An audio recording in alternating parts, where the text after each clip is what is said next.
Agradeço sua presença no canal. Vou deixar fixado nos comentários o link do livro caso queira acompanhar a leitura. Bom estudo! Se tiver algum livro que você queira ouvir aqui, favor deixar seu comentário. As Armas da Persuasão, como influenciar e não se deixar influenciar. O melhor e mais bem pesquisado livro sobre o assunto. Tom Peters. Este livro é extremamente interessante e muito popular entre os alunos. Alan Resnick, Portland State University, deveria ser leitura obrigatória para todos os alunos de administração. Journal of Retailing. As Armas da Persuasão vai ajudar os executivos a tomar melhores decisões e usar sua influência com sabedoria. Robert Cialdini teve mais impacto em minha maneira de pensar sobre este assunto do que qualquer outro. Cientista Charles Mann, Berkshire Hathaway. A melhor dica de marketing que já recebi foi a sugestão para ler As Armas da Persuasão. É tão profundo e revelador que li 3 vezes seguidas. Greg Renker, presidente da Gucci Renker. Há anos sabemos que as pessoas compram na base da emoção e justificam suas decisões de compra na base da lógica. O Dr. Cialdini foi capaz de nos explicar, de maneira clara e convincente, por que isso acontece. Mark Blackburn, diretor das empresas de seguros States Auto. A forma inteligente como o Dr. Cialdini relaciona seu material de pesquisa ao que fazemos com nossos clientes e a maneira como fazemos nos permitiu realizar mudanças significativas. Seu trabalho nos possibilitou ganhar diferenciação e vantagem competitiva. Lawrence Huff, diretor da Advanta Corporation, o melhor livro de marketing escrito nos últimos 10 anos. Journal of Marketing, verdadeiro clássico da psicologia da persuasão. Se você não ler este livro, vai bater a cabeça na parede e desperdiçar dinheiro. Guy Kawasaki, CEO do GARG.com. Notas. Bibliografia. Prefácio. Nesta obra, além de manter o estilo envolvente do meu livro anterior, O Poder da Persuasão, apresento todas as referências das pesquisas usadas para embasar minhas afirmações, recomendações e conclusões. Embora sejam dramatizadas e corroboradas por recursos como entrevistas, citações e observações pessoais, as conclusões de As Armas da Persuasão se baseiam em pesquisas psicológicas controladas. Este fato proporciona ao leitor a certeza de que o livro não é psicologia pop, mas o resultado de um trabalho cientificamente fundamentado. Uma característica interessante de As Armas da Persuasão reside em sua capacidade de servir como contribuição prática. O livro pode ser visto como um meio de demonstrar que, quando apresentado apropriadamente, o que muitas vezes parece ciência árida pode realmente se mostrar empolgante, útil e relevante à vida pessoal de todos os leitores. Desde que publiquei a primeira edição de O Poder da Persuasão, aconteceram algumas coisas que merecem lugar na presente obra. Primeiro, agora sabemos mais sobre o processo de persuasão do que antes. O estudo da influência, da anuência e da mudança avançou, e as páginas que se seguem foram adaptadas para refletir esse progresso. Além de uma modernização geral do material, dediquei atenção especial à atualização dos dados sobre cultura popular e novas tecnologias, bem como a pesquisa da influência social e intercultural, como o processo da influência funciona, de forma semelhante ou diferente, em várias culturas humanas. Inclui também resumos de capítulos e perguntas de estudo para aumentar sua utilidade. Além disso, também aumentei o espaço para os relatos de leitores dos livros anteriores. Nesses quadros, homens e mulheres de diferentes origens e classes sociais reconhecem como funcionou no caso deles um dos princípios psicológicos fundamentais que comandam a conduta humana. Suas descrições ilustram com que facilidade e frequência podemos nos tornar vítimas do processo de persuasão em nossas vidas diárias, servindo de alerta para organizarmos nossas defesas. Por fim, há uma seção com todas as notas explicativas incluídas ao longo do livro e outra com os dados completos das obras que usei como referência para escrever As Armas da Persuasão. Introdução. Agora posso admitir, durante toda a minha vida fui um grande trouxa. Desde que me entendo por gente, fui presa fácil das investidas de vendedores ambulantes, arrecadadores de doações e operadores de telemarketing. É verdade que somente algumas dessas pessoas atendiam a propósitos desonestos. As outras representantes de instituições de caridade, por exemplo, vieram a mim com as melhores intenções. Não importa. Com uma frequência perturbadora. Sempre me vi em posse de indesejadas assinaturas de revistas ou cotas de rifas. É provável que essa postura duradoura de trouxa explique meu interesse pelo estudo da persuasão. Quais são os fatores que levam uma pessoa a dizer sim a outra? E que técnicas exploram melhor esses fatores? Tenho me perguntado por que um pedido feito de certa maneira tende a ser rejeitado, ao passo que um pedido do mesmo favor feito de forma ligeiramente diferente costuma obter sucesso. Como psicólogo social experimental, resolvi então estudar a psicologia da persuasão. Comecei realizando experimentos com estudantes universitários no meu laboratório. Minha intenção era descobrir quais princípios psicológicos influenciavam a tendência a concordar com uma solicitação. Após um tempo, porém, percebi que o trabalho experimental, embora necessário, não era suficiente. Ele não me permitia julgar a importância daqueles princípios no mundo real, para além do prédio de psicologia e do campus onde eu os examinava. Ficou claro que, se eu quisesse entender plenamente a psicologia da persuasão, deveria ampliar o escopo de meus estudos. Precisaria investigar os profissionais da persuasão, as pessoas que tinham aplicado aqueles princípios em minha vida toda. Eles sabem o que funciona e o que não funciona. Seu trabalho é nos convencer, e sua sobrevivência depende disso. Aqueles que não sabem como induzir os outros a dizer sim, logo tiram o time de campo. Os que sabem permanecem nessa área e prosperam. Claro que os profissionais da persuasão não são os únicos que conhecem e aplicam esses princípios para obter o que desejam. Até certo ponto, todos os empregamos e nos tornamos vítimas deles em nossas interações diárias com vizinhos, amigos, colegas, parceiros e familiares. Mas enquanto a maioria das pessoas tem uma compreensão vaga e superficial daquilo que funciona, esses profissionais realmente sabem o que fazem. Ao refletir a respeito, percebi que eles representavam a mais rica fonte de informações sobre persuasão a que eu tinha acesso. Assim, por quase 3 anos combinei meus estudos experimentais com um programa bem mais interessante.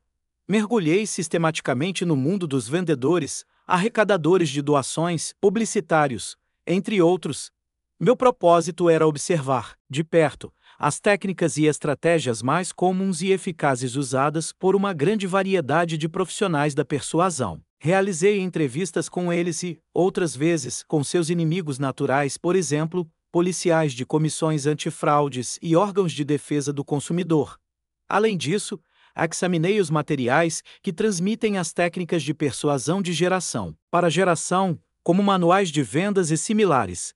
Com mais frequência, porém, meu estudo tomou a forma de observação participativa, uma abordagem de pesquisa em que o pesquisador se torna uma espécie de espião, com uma identidade falsa, e disfarçando seus propósitos, ele se infiltra no ambiente de interesse e se torna um participante pleno do grupo a ser investigado. Assim, quando eu queria conhecer as táticas de convencimento das organizações de vendas de enciclopédias, por exemplo, eu respondia a um classificado de jornal buscando vendedores e me dispunha a aprender seus métodos. Usando abordagens semelhantes, mas não idênticas, consegui penetrar em agências de publicidade, escritórios de relações públicas e instituições beneficentes, a fim de examinar suas técnicas. Grande parte dos dados apresentados neste livro, portanto, advém de minha experiência me disfarçando como um profissional da persuasão. Um aspecto do que aprendi nesse período de 3 anos de observação participativa foi especialmente esclarecedor. Embora os profissionais da persuasão empreguem milhares de técnicas para convencer, a maioria delas se enquadra em 6 categorias básicas, sendo cada uma delas governada por um dos princípios psicológicos fundamentais que comandam a conduta humana. Este livro está organizado em torno desses 6 princípios: reciprocidade, coerência, aprovação social, afinidade, autoridade e escassez. Eles serão discutidos em termos de sua função na sociedade e de como um profissional da persuasão pode mobilizar seu poder e incorporá-los habilmente em pedidos de compras, doações, concessões, votos ou PMSS. Por fim, cada princípio é analisado em sua capacidade de produzir nas pessoas um tipo singular de consentimento automático e impensado, ou seja, uma disposição em dizer sim sem pensar primeiro. Indícios sugerem que o ritmo acelerado e o bombardeio de informações da vida moderna tornarão essa forma específica de persuasão cada vez mais predominante. Será ainda mais importante para a sociedade, portanto, entender como e por que a influência automática ocorre. Armas de influência. A civilização avança ao ampliar o número de operações que podemos realizar sem pensar nelas. Alfred North Whitehead, outro dia, recebi um telefonema de uma amiga que tinha acabado de abrir uma loja de joias indianas, no Arizona. Ela estava eufórica com um acontecimento curioso. Achava que, como psicólogo, eu conseguiria ajudá-la a entender o que se passara. A história envolvia certo lote de joias de turquesa que ela teve dificuldade para vender. Era alta temporada, a joalheria estava movimentada e as peças de turquesa eram de boa qualidade e tinham um preço justo. No entanto, nenhuma dessas peças havia sido vendida. Minha amiga tentara alguns truques de vendas comuns para se livrar da mercadoria. Procurou chamar a atenção para as peças exibindo-as no mostruário mais central. Não teve sorte. Chegou a pedir à equipe de vendedores que tentasse empurrar as joias para os clientes de novo sem sucesso. Finalmente, na noite antes de partir para uma viagem de compras fora da cidade, ela escreveu um bilhete desesperado para sua vendedora principal pedindo que vendesse tudo que estava no mostruário pela metade do preço. Esperava, assim, se livrar daquelas joias encalhadas, ainda que com prejuízo. Ao retornar alguns dias depois, não se surpreendeu ao ver que todos os artigos haviam sido vendidos. Ficou chocada, porém, ao descobrir que, como a funcionária tinha lido o do bilhete, como o lote inteiro havia sido vendido pelo dobro do preço original. Foi aí que minha amiga me ligou. Respondi que, para que eu pudesse lhe dar uma boa explicação, ela teria primeiro que ouvir uma história minha. Na verdade, não é exatamente minha. Fala de peruas mães e pertence à ciência relativamente nova da etologia, o estudo dos animais em seu ambiente natural. As peruas são boas mães carinhosas, atentas e protetoras. Passam grande parte do tempo cuidando dos filhotes, aquecendo-os, limpando-os e aconchegando-os. Mas existe algo estranho em seu método. Praticamente todos esses cuidados maternos são desencadeados por apenas um fator: o piar dos filhotes. Outras características identificadoras dos filhotes, como seu cheiro ou aparência, parecem desempenhar papéis menores no processo de zelo materno. Se um filhote piar, sua mãe cuidará dele. Do contrário, ela poderá ignorá-lo e às vezes até matá-lo. A confiança extrema das peruas mães nesse som específico foi ilustrada pelo estudioso do comportamento animal M.W. Fox, 1974. Em sua descrição de um experimento envolvendo uma perua-mãe e uma doninha empalhada. Para uma perua-mãe, uma doninha é um inimigo natural cuja aproximação deve ser recebida com grasnidos, bicadas e unhadas raivosas. De fato, os experimentos mostraram que, mesmo uma doninha empalhada, quando levada com um barbante para perto de uma perua, recebia um ataque imediato e furioso. Quando, porém, a mesma réplica empalhada portava um pequeno gravador que tocava o som emitido por filhotes de peru, a mãe não apenas aceitava a doninha, mas a acolhia sob suas asas. Quando o gravador era desligado, o modelo de doninha tornava a atrair um ataque feroz. Clique. Zoom. O comportamento da perua-mãe parece ridículo nessas circunstâncias. Ela aceitaria um inimigo natural que emitisse o som de seus filhotes, mas iria maltratar ou matar um de seus filhotes que não o fizesse. Ela age como um robô cujos instintos maternais estão sob o controle automático daquele som específico. Os etologistas, porém, nos informam que esse tipo de coisa não é exclusivo dos perus. Eles têm identificado padrões cegamente mecânicos e regulares de ações numa grande variedade de espécies. Os padrões fixos de ação podem envolver sequências complexas de comportamento, como rituais completos de corte ou acasalamento que ocorrem praticamente da mesma forma e na mesma ordem todas as vezes. É quase como se os padrões estivessem gravados em fitas cassetes dentro dos animais. Quando uma situação pede a corte, uma fita da corte é tocada. Quando uma situação pede cuidados maternos, uma fita de comportamento materno é tocada. Clique, e a fita apropriada é ativada. Zoom, e eis que se desenrola a sequência de comportamentos padrão. O aspecto mais interessante disso tudo é a forma como as faitas são ativadas. Quando um animal age para defender seu território, por exemplo, é a invasão de outro animal da mesma espécie que aciona a fita de vigilância, defesa territorial e, se necessário, comportamentos de combate. Mas existe uma falha no sistema. Não é o rival como um todo que é o desencadeador, e sim alguma característica específica. Com frequência, a característica desencadeadora será apenas um aspecto minúsculo da totalidade do intruso, que se aproxima. Às vezes, uma tonalidade de cor é suficiente. Os experimentos dos etologistas mostraram, por exemplo, que um tordo macho, agindo como se um tordo rival tivesse invadido seu território, atacará com vigor um mero tufo de penas vermelhas, de peito de tordo colocadas por perto. Ao mesmo tempo, ele irá praticamente ignorar uma réplica empalhada perfeita de um tordo macho, sem as penas vermelhas do peito. Lack, 1943.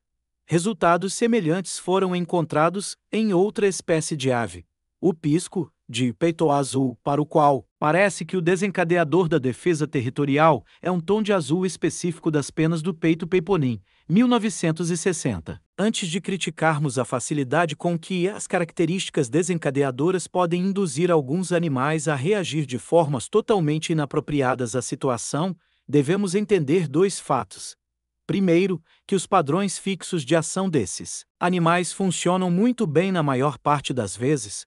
Por exemplo, como apenas filhotes de peru normais e saudáveis emitem o ruído peculiar dos bebês de peru, faz sentido a perua-mãe reagir maternalmente àquele som específico. Ao responder apenas àquele estímulo, a perua-mãe normal quase sempre se comportará de maneira correta. Só um trapaqueiro, como um cientista, consegue fazer com que sua reação à gravação pareça insensata. O segundo fato importante é que nós também temos nossas faitas pré-programadas e, embora costumem funcionar a nosso favor, as características desencadeadoras que as ativam podem nos induzir a tocar as faitas nos momentos RRA2S.1. A forma paralela de automatismo humano é demonstrada num experimento da psicóloga social Ellen Langer e seus colegas Langer, Black e Chanowitz, 1978. Um princípio conhecido do comportamento humano afirma que, ao pedirmos um favor a alguém, teremos mais sucesso se fornecermos um motivo.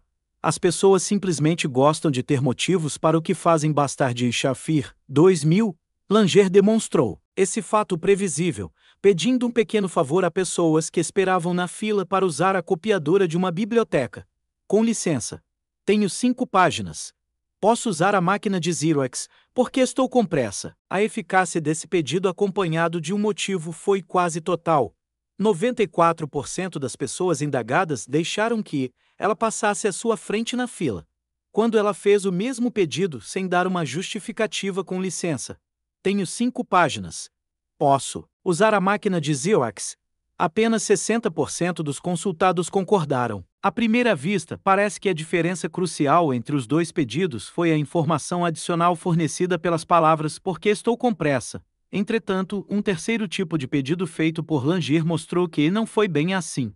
Aparentemente, não foi a série inteira de palavras, mas a primeira "porque" que fez a diferença. Em vez de incluir um motivo real para obter o favor, o terceiro tipo de pedido de Langer usou a palavra "porque" e depois, sem acrescentar nada de novo, apenas reafirmou o óbvio.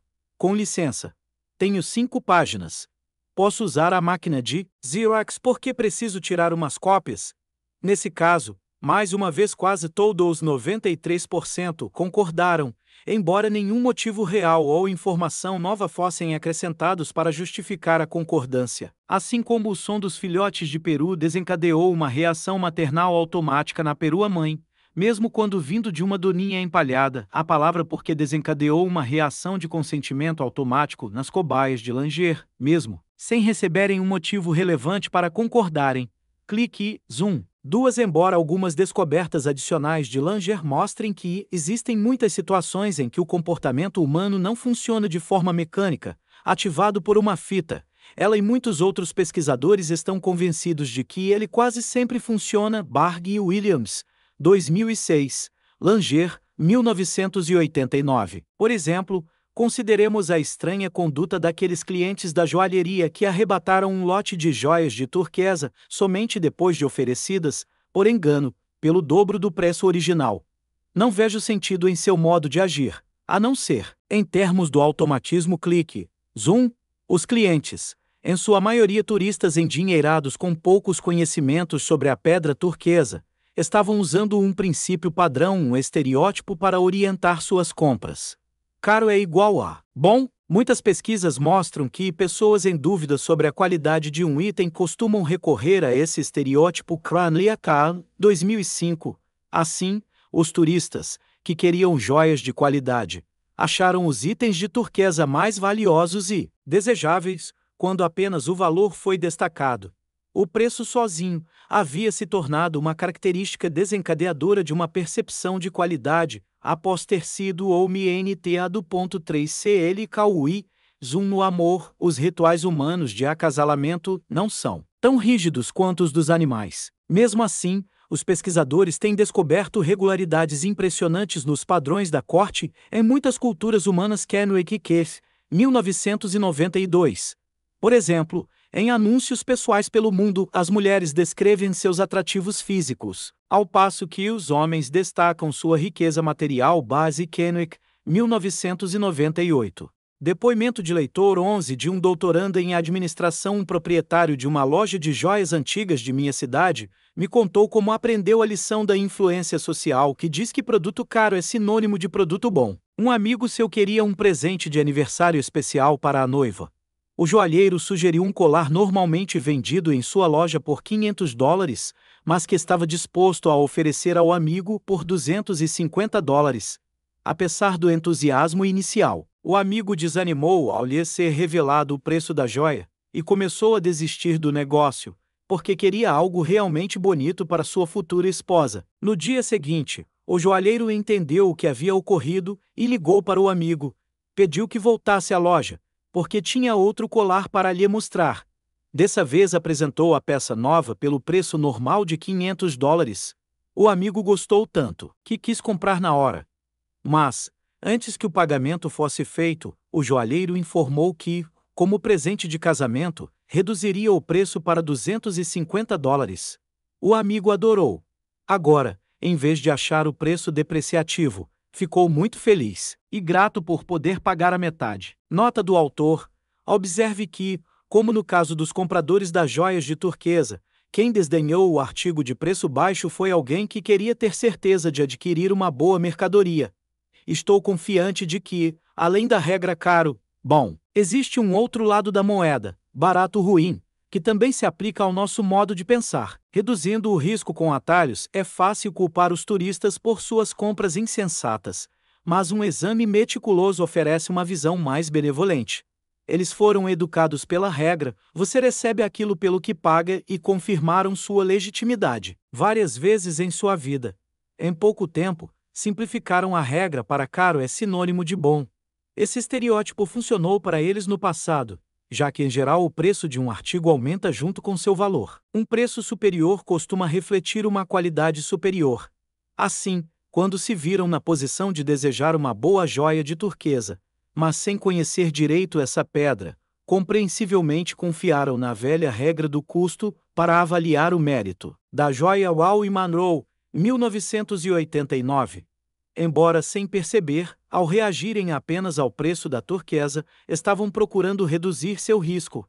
Em vez de explorar todas as chances a seu favor, tentando dominar cada característica que indica o valor de uma joia de turquesa, estavam confiando em apenas aquela que sabiam estar quase sempre associada à qualidade de qualquer item. Estavam apostando que o preço sozinho informaria tudo o que precisavam saber.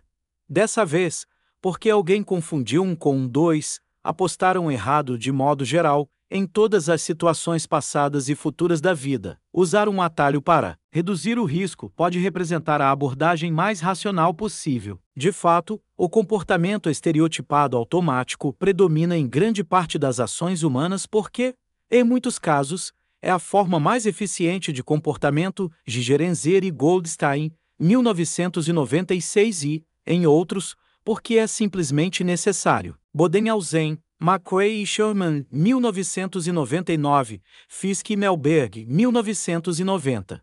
Para viver no ambiente complexo e dinâmico dos dias de hoje, precisamos de atalhos. Não se pode querer reconhecer e analisar todos os aspectos em cada pessoa, acontecimento e situação com que deparamos, mesmo num único dia.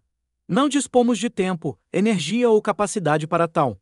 Em vez disso, temos muitas vezes que usar nossos estereótipos, nossas regras gerais, para classificar as coisas de acordo com umas poucas características-chave e depois passar a reagir sem pensar, quando uma ou outra dessas características desencadeadoras estiver presente. Algumas vezes o comportamento decorrente não será apropriado à situação, porque nem mesmo os melhores estereótipos e características desencadeadoras funcionam sempre.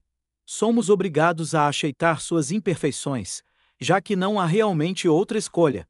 Sem essas características ficaríamos paralisados catalogando, avaliando e aferindo enquanto o momento de agir passaria. E tudo indica que estaremos contando com esses estereótipos num grau ainda maior no futuro.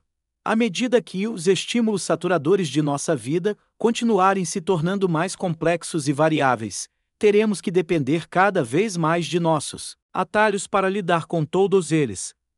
Recentemente os psicólogos descobriram uma série de atalhos mentais que empregamos em nossos julgamentos do dia a dia. Kahneman, Slavik Tversky, 1982, Tadej Gerenzer, 2007. Esses atalhos operam quase da mesma forma que a regra caro é igual a bom, permitindo um pensamento simplificado que funciona bem a maior parte do tempo, mas nos deixa sujeitos a erros custosos ocasionais, especialmente pertinentes a este livro. São os atalhos que nos indicam quando devemos acreditar no que nos dizem ou quando devemos fazer o que nos pedem. Consideremos, por exemplo, a regra de atalho que diz: se um especialista disse isso, deve ser verdade. Como veremos no capítulo 6, existe uma tendência perturbadora em nossa sociedade de aceitar cegamente as afirmações e diretrizes de indivíduos que parecem ser autoridades em determinado assunto. Ou seja, em vez de raciocinar sobre os argumentos do especialista e nos convencermos ou não, com frequência ignoramos os argumentos e nos deixamos levar apenas pelo fato de se tratar de um expert. Essa tendência a reagir de modo mecânico a uma informação em dada situação é o que chamamos de reação automática, ou click-on. A tendência a reagir com base numa análise minuciosa de todas as informações pode ser chamada de reação controlada. Chaikin e Tropp, 1999. Uma série de pesquisas de laboratório mostrou que as pessoas tendem a lidar com as informações de forma mais controlada quando têm o desejo e a capacidade de analisá-las cuidadosamente. Caso contrário, estarão mais propensas a usar a abordagem mais fácil do clique. Zoom, Apple e Gilovis, 2006. Pett e Wagner, 1999. Em um estudo de 1981, Pett, Cacioppo e Goldman, alunos da Universidade do Maser, ouviram um discurso gravado que defendia a ideia de exigir que todos os veteranos fossem submetidos a exames abrangentes para que pudessem se graduar. A questão afetava alguns deles pessoalmente, pois foram informados de que os exames entrariam em vigor no ano seguinte antes que tivessem a chance de se formar. Claro que aquela notícia fez com que quisessem analisar os argumentos com atenção. No entanto, para outros participantes do estudo, a questão teve pouca importância pessoal, pois foram informados de que os exames só começariam bem depois de se graduarem. Logo, não tiveram uma forte necessidade de analisar com cuidado a validade do argumento. Os resultados do estudo foram claros. Os participantes, sem nenhum interesse pessoal no assunto, foram basicamente persuadidos pela experiência do orador no campo da educação. Eles usaram a regra: se um especialista disse isso, deve ser verdade, dando pouca importância à força de seus argumentos. Aqueles alunos para os quais a questão importava pessoalmente, por outro lado, ignoraram a experiência do orador e foram persuadidos sobretudo pela qualidade de seus argumentos. Portanto, parece que, quando se trata da perigosa reação clique-zoom, nós nos concedemos uma rede de segurança. Resistimos ao requinte sedutor de reagir a uma única característica desencadeadora das informações disponíveis, quando a questão é importante para nós. Sem dúvida, isso ocorre com frequência. Lip e aqui, 1987. Porém, não estou totalmente tranquilo. Lembre-se de que vemos que as pessoas costumam reagir de forma controlada e racional somente quando têm o desejo e a capacidade de fazer-lo.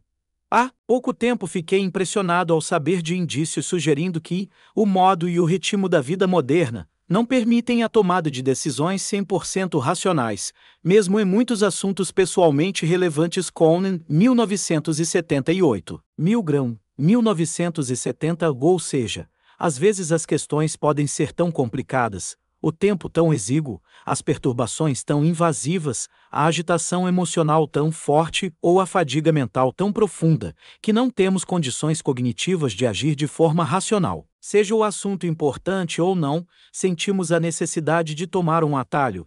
Talvez em nenhum lugar, essa última questão seja mais dramática do que nas consequências de um fenômeno que os dirigentes do setor aeronáutico rotularam de Captain Cheese. Fauci, 1984, algo como Comandante It, em português.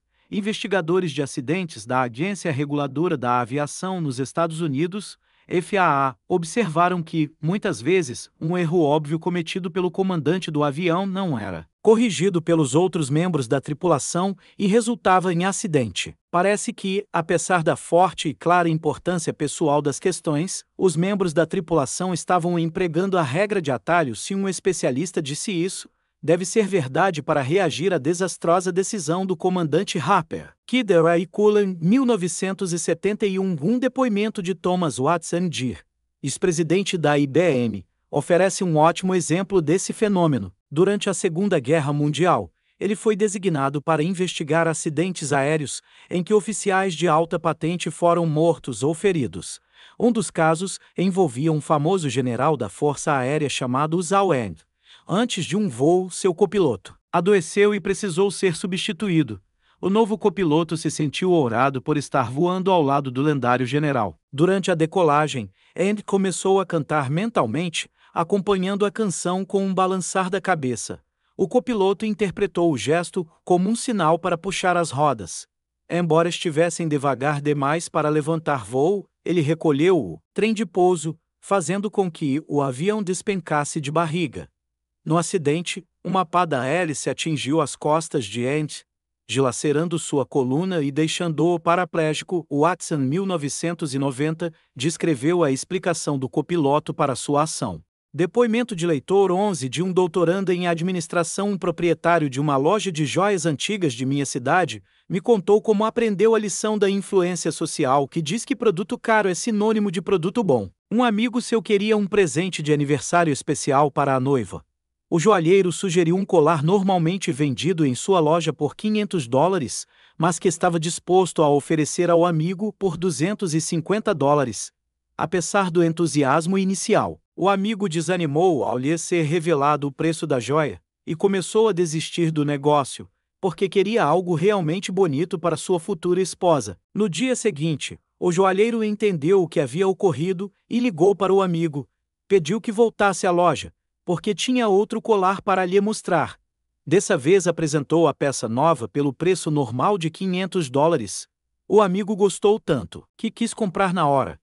Mas, antes que o pagamento fosse feito, o joalheiro informou que, como presente de casamento, reduziria o preço para $250. O amigo adorou. Agora, em vez de achar o preço depreciativo, ficou muito feliz e grato por poder pagar a metade. Nota do autor: observe que, como no caso dos compradores das joias de turquesa, quem desdenhou o artigo de preço baixo foi alguém que queria ter certeza de adquirir uma boa mercadoria. Estou confiante de que, além da regra caro, bom, existe um outro lado da moeda, barato ruim, que também se aplica ao nosso modo de pensar. Reduzindo o risco com atalhos, é fácil culpar os turistas por suas compras insensatas, mas um exame meticuloso oferece uma visão mais benevolente. Eles foram educados pela regra, você recebe aquilo pelo que paga e confirmaram sua legitimidade várias vezes em sua vida. Em pouco tempo, simplificaram a regra para caro é sinônimo de bom. Esse estereótipo funcionou para eles no passado, já que em geral o preço de um artigo aumenta junto com seu valor. Um preço superior costuma refletir uma qualidade superior. Assim, quando se viram na posição de desejar uma boa joia de turquesa, mas sem conhecer direito essa pedra, compreensivelmente confiaram na velha regra do custo para avaliar o mérito. Da joia Wall e Monroe, 1989. Embora sem perceber, ao reagirem apenas ao preço da turquesa, estavam procurando reduzir seu risco, em vez de explorar todas as chances a seu favor, tentando dominar cada característica que indica o valor de uma joia de turquesa. Estavam confiando em apenas aquela que sabiam estar quase sempre associada à qualidade de qualquer item. Estavam apostando que o preço sozinho informaria tudo o que precisavam saber. Dessa vez, porque alguém confundiu um com dois, apostaram errado de modo geral, em todas as situações passadas e futuras da vida. Usar um atalho para reduzir o risco pode representar a abordagem mais racional possível. De fato, o comportamento estereotipado automático predomina em grande parte das ações humanas porque, em muitos casos, é a forma mais eficiente de comportamento. Gigerenzer e Goldstein, 1996 e, em outros, porque é simplesmente necessário. Bodenhausen, McRae e Sherman, 1999, Fisk e Melberg, 1990. Para viver no ambiente complexo e dinâmico dos dias de hoje, precisamos de atalhos. Não se pode querer reconhecer e analisar todos os aspectos em cada pessoa, acontecimento e situação com que deparamos, mesmo num único dia. Não dispomos de tempo, energia ou capacidade para tal. Em vez disso, temos muitas vezes que usar nossos estereótipos, nossas regras gerais, para classificar as coisas de acordo com umas poucas características-chave e depois passar a reagir sem pensar, quando uma ou outra dessas características desencadeadoras estiver presente. Algumas vezes o comportamento decorrente não será apropriado à situação, porque nem mesmo os melhores estereótipos e características desencadeadoras funcionam sempre. Somos obrigados a aceitar suas imperfeições, já que não há realmente outra escolha. Sem essas características ficaríamos paralisados catalogando, avaliando e aferindo enquanto o momento de agir passaria. E tudo indica que estaremos contando com esses estereótipos num grau ainda maior no futuro. À medida que os estímulos saturadores de nossa vida continuarem se tornando mais complexos e variáveis, teremos que depender cada vez mais de nossos atalhos para lidar com todos eles. 4. Recentemente os psicólogos descobriram uma série de atalhos mentais que empregamos em nossos julgamentos do dia a dia. Kahneman, Slavik Tversky, 1982, Tadej Gigerenzer, 2007. Esses atalhos operam quase da mesma forma que a regra caro é igual a bom, permitindo um pensamento simplificado que funciona bem a maior parte do tempo, mas nos deixa sujeitos a erros custosos ocasionais, especialmente pertinentes a este livro. São os atalhos que nos indicam quando devemos acreditar no que nos dizem ou quando devemos fazer o que nos pedem.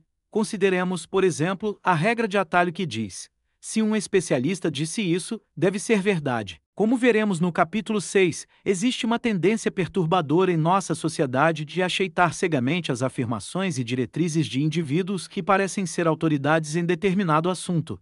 Ou seja, em vez de raciocinar sobre os argumentos do especialista e nos convencermos ou não, com frequência ignoramos os argumentos e nos deixamos levar apenas pelo fato de se tratar de um expert. Essa tendência a reagir de modo mecânico a uma informação em dada situação é o que chamamos de reação automática, ou click-on. A tendência a reagir com base numa análise minuciosa de todas as informações pode ser chamada de reação controlada. Chaikin e Tropp, 1999. Uma série de pesquisas de laboratório mostrou que as pessoas tendem a lidar com as informações de forma mais controlada quando têm o desejo e a capacidade de analisá-las cuidadosamente. Caso contrário, estarão mais propensas a usar a abordagem mais fácil do clique. Zoom, Apple e Gilovis, 2006. Pett e Wagner, 1999. Em um estudo de 1981, Pett, Cacioppo e Goldman, alunos da Universidade do Maser, ouviram um discurso gravado que defendia a ideia de exigir que todos os veteranos fossem submetidos a exames abrangentes para que pudessem se graduar. A questão afetava alguns deles pessoalmente, pois foram informados de que os exames entrariam em vigor no ano seguinte antes que tivessem a chance de se formar. Claro que aquela notícia fez com que quisessem analisar os argumentos com atenção. No entanto, para outros participantes do estudo, a questão teve pouca importância pessoal, pois foram informados de que os exames só começariam bem depois de se graduarem. Logo, não tiveram uma forte necessidade de analisar com cuidado a validade do argumento. Os resultados do estudo foram claros.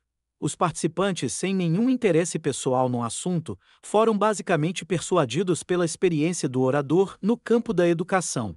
Eles usaram a regra: se um especialista disse isso, deve ser verdade, dando pouca importância à força de seus argumentos. Aqueles alunos para os quais a questão importava pessoalmente, por outro lado, ignoraram a experiência do orador e foram persuadidos sobretudo pela qualidade de seus argumentos. Portanto, parece que, quando se trata da perigosa reação clique zoom, nós nos concedemos uma rede de segurança.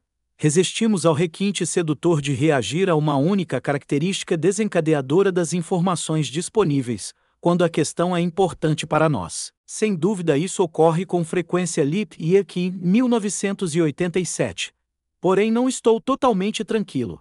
Lembre-se de que vemos que as pessoas costumam reagir de forma controlada e racional somente quando têm o desejo e a capacidade de fazer low.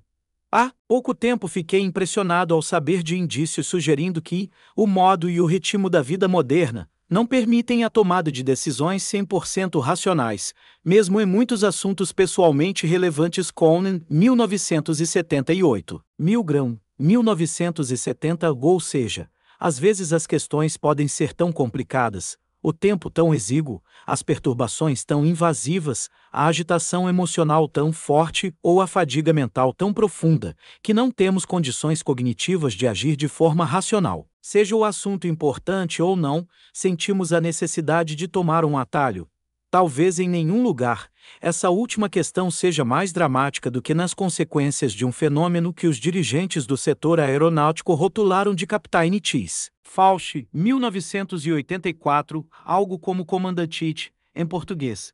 Investigadores de acidentes da Agência Reguladora da Aviação nos Estados Unidos, FAA, observaram que, muitas vezes, um erro óbvio cometido pelo comandante do avião não era corrigido pelos outros membros da tripulação e resultava em acidente. Parece que, apesar da forte e clara importância pessoal das questões, os membros da tripulação estavam empregando a regra de atalho. Se um especialista disse isso, deve ser verdade para reagir à desastrosa decisão do comandante Harper. Kidder e Cullen, 1971. Um depoimento de Thomas Watson Deere, ex-presidente da IBM, oferece um ótimo exemplo desse fenômeno. Durante a Segunda Guerra Mundial, ele foi designado para investigar acidentes aéreos em que oficiais de alta patente foram mortos ou feridos. Um dos casos envolvia um famoso general da Força Aérea chamado Zawend. Antes de um voo, seu copiloto adoeceu e precisou ser substituído. O novo copiloto se sentiu ourado por estar voando ao lado do lendário general. Durante a decolagem, Andy começou a cantar mentalmente, acompanhando a canção com um balançar da cabeça. O copiloto interpretou o gesto como um sinal para puxar as rodas. Embora estivessem devagar demais para levantar voo, ele recolheu o trem de pouso, fazendo com que o avião despencasse de barriga. No acidente, uma pá da hélice atingiu as costas de Andy, dilacerando sua coluna e deixando-o paraplégico. Watson, 1990, descreveu a explicação do copiloto para sua ação. Depoimento de leitor 11 de um doutorando em administração. Um proprietário de uma loja de joias antigas de minha cidade me contou como aprendeu a lição da influência social, que diz que produto caro é sinônimo de produto bom. Um amigo seu queria um presente de aniversário especial para a noiva. O joalheiro sugeriu um colar normalmente vendido em sua loja por $500, mas que estava disposto a oferecer ao amigo por $250. Apesar do entusiasmo inicial, o amigo desanimou ao lhe ser revelado o preço da joia e começou a desistir do negócio, porque queria algo realmente bonito para sua futura esposa. No dia seguinte, o joalheiro entendeu o que havia ocorrido e ligou para o amigo. Pediu que voltasse à loja, porque tinha outro colar para lhe mostrar. Dessa vez apresentou a peça nova pelo preço normal de $500. O amigo gostou tanto que quis comprar na hora.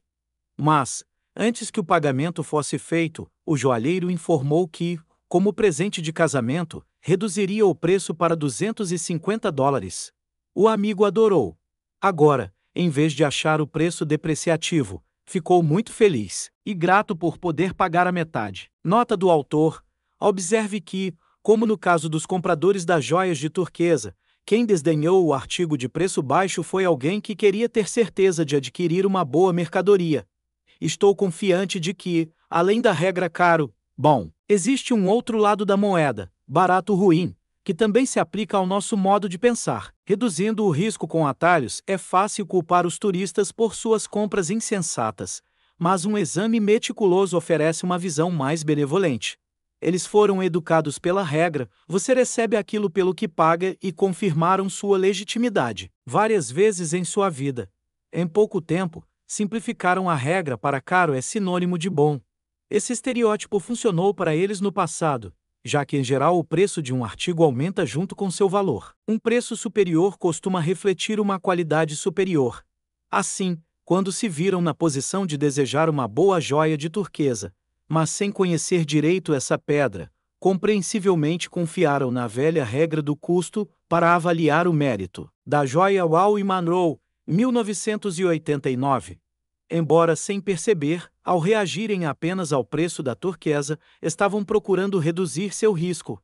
Em vez de explorar todas as chances a seu favor, tentando dominar cada característica que indica o valor de uma joia de turquesa, estavam confiando em apenas aquela que sabiam estar quase sempre associada à qualidade de qualquer item. Estavam apostando que o preço sozinho informaria tudo o que precisavam saber. Dessa vez, porque alguém confundiu um com um 2, apostaram errado de modo geral, em todas as situações passadas e futuras da vida. Usar um atalho para reduzir o risco pode representar a abordagem mais racional possível. De fato, o comportamento estereotipado automático predomina em grande parte das ações humanas porque, em muitos casos, é a forma mais eficiente de comportamento. Gigerenzer e Goldstein, 1996 e, em outros, porque é simplesmente necessário. Bodenhausen, McRae e Sherman, 1999, Fisk e Melberg, 1990. Para viver no ambiente complexo e dinâmico dos dias de hoje, precisamos de atalhos. Não se pode querer reconhecer e analisar todos os aspectos em cada pessoa, acontecimento e situação com que deparamos, mesmo num único dia. Não dispomos de tempo, energia ou capacidade para tal. Em vez disso, temos muitas vezes que usar nossos estereótipos, nossas regras gerais, para classificar as coisas de acordo com umas poucas características-chave e depois passar a reagir sem pensar, quando uma ou outra dessas características desencadeadoras estiver presente. Algumas vezes o comportamento decorrente não será apropriado à situação, porque nem mesmo os melhores estereótipos e características desencadeadoras funcionam sempre. Somos obrigados a aceitar suas imperfeições, já que não há realmente outra escolha. Sem essas características ficaríamos paralisados catalogando, avaliando e aferindo enquanto o momento de agir passaria. E tudo indica que estaremos contando com esses estereótipos num grau ainda maior no futuro. À medida que os estímulos saturadores de nossa vida continuarem se tornando mais complexos e variáveis, teremos que depender cada vez mais de nossos atalhos para lidar com todos eles. Recentemente os psicólogos descobriram uma série de atalhos mentais que empregamos em nossos julgamentos do dia a dia. Kahneman, Slavik Tversky, 1982, Tadej Gigerenzer, 2007. Esses atalhos operam quase da mesma forma que a regra caro é igual a bom, permitindo um pensamento simplificado que funciona bem a maior parte do tempo, mas nos deixa sujeitos a erros custosos ocasionais, especialmente pertinentes a este livro. São os atalhos que nos indicam quando devemos acreditar no que nos dizem ou quando devemos fazer o que nos pedem. Consideremos, por exemplo, a regra de atalho que diz: se um especialista disse isso, deve ser verdade. Como veremos no capítulo 6, existe uma tendência perturbadora em nossa sociedade de aceitar cegamente as afirmações e diretrizes de indivíduos que parecem ser autoridades em determinado assunto.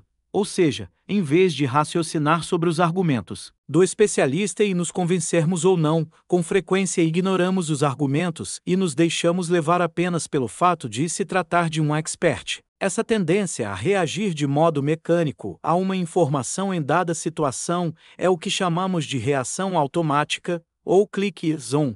A tendência a reagir com base numa análise minuciosa de todas as informações pode ser chamada de reação controlada. Chaikin e Tropp, 1999. Uma série de pesquisas de laboratório mostrou que as pessoas tendem a lidar com as informações de forma mais controlada quando têm o desejo e a capacidade de analisá-las cuidadosamente. Caso contrário, estarão mais propensas a usar a abordagem mais fácil do clique. Zoom. Apple e Gilovis, 2006. Pett e Wagner, 1999.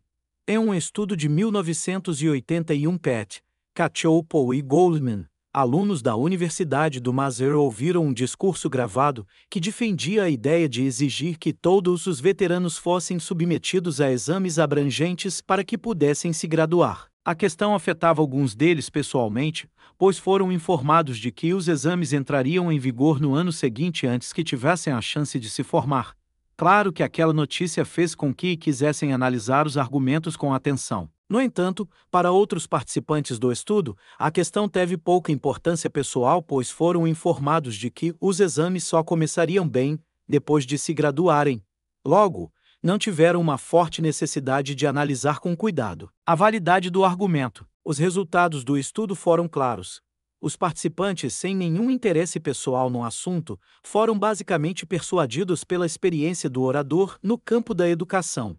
Eles usaram a regra: se um especialista disse isso, deve ser verdade, dando pouca importância à força de seus argumentos. Aqueles alunos para os quais a questão importava pessoalmente, por outro lado, ignoraram a experiência do orador e foram persuadidos sobretudo pela qualidade de seus argumentos. Portanto, parece que, quando se trata da perigosa reação clique zoom, nós nos concedemos uma rede de segurança.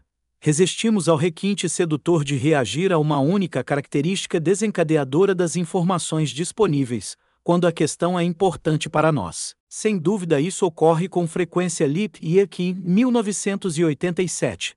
Porém, não estou totalmente tranquilo. Lembre-se de que vemos que as pessoas costumam reagir de forma controlada e racional somente quando têm o desejo e a capacidade de fazer-lo. Há pouco tempo fiquei impressionado ao saber de indícios sugerindo que o modo e o ritmo da vida moderna não permitem a tomada de decisões 100% racionais, mesmo em muitos assuntos pessoalmente relevantes. Conan, 1978. Milgram, 1970. Ou seja, às vezes as questões podem ser tão complicadas, o tempo tão exíguo, as perturbações tão invasivas, a agitação emocional tão forte ou a fadiga mental tão profunda, que não temos condições cognitivas de agir de forma racional. Seja o assunto importante ou não, sentimos a necessidade de tomar um atalho.